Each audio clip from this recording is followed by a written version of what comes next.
Spark of the divine. What do I mean by divine? I'm referring to God. In order to understand what drives our parenting philosophies, we must first explore our beliefs about our relationship with God. Believe it or not, that belief drives almost all our motivations in life. That is why it is the first topic in this Parenting Puzzle series. I have a clarification to make. While God is a gender-neutral term, in conservative circles, the pronoun used for God is He, as it appears in the Bible. I want to make it clear that I do not believe that God has a gender, but because of my childhood upbringing, it is automatic for me to refer to God as He.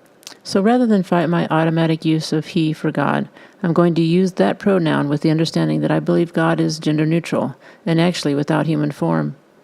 So my spiritual journey has gone from a legalistic one to a more moderate philosophy where I embrace the idea that God is unconditionally loving. In fact, 1 John 4:8 states that God is love. I may even periodically use the word love instead of God because for me it is a more accurate descriptor of what I believe God to be.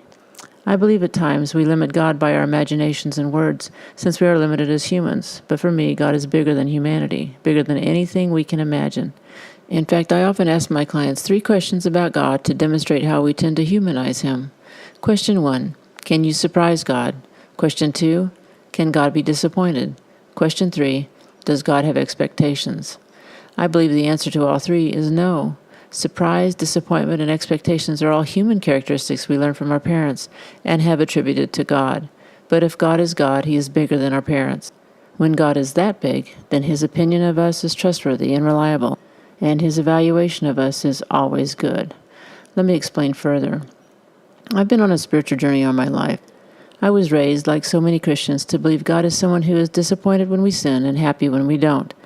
But that's a childhood belief we carry through most of our lives if it goes unchallenged. I get why.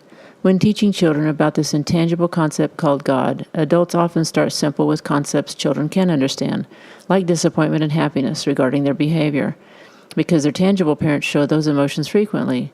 Unfortunately, this concept of God is often taught in an attempt to control bad behavior, almost like Santa Claus lists of good boys and girls. In fact, Santa Claus may have become a distorted symbol of God in the Christian community. The problem begins when we carry those childhood beliefs into adulthood because we don't challenge that childhood belief system about God. Often we develop belief systems in our childhood that are not accurate, but make sense to our childhood brain development, usually during the concrete stage of development, ages 5 to 11. We'll tackle that topic later in this series. We then hold that those belief systems established at a young age as true for all of life. But the child's brain has limited conceptualization, limited ability to conceive of something intangible like God. As adults, however, we have more tools, a more mature brain that can grasp abstract concepts. So our belief about God needs to be challenged and matured as well, almost daily. If we hold that God is divine, and if we're to understand our own divinity, we have to at least try to release God from the human attributes we innocently assign to Him as children. When religions teach that children are broken or sinful, they are basically stuck in a childhood belief system about God, paralleling God to their parents. But God is not parallel to human parents.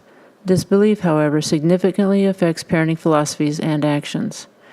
Now let me focus on the idea that we are a spark of the divine. Please consider with me 2 universal truths.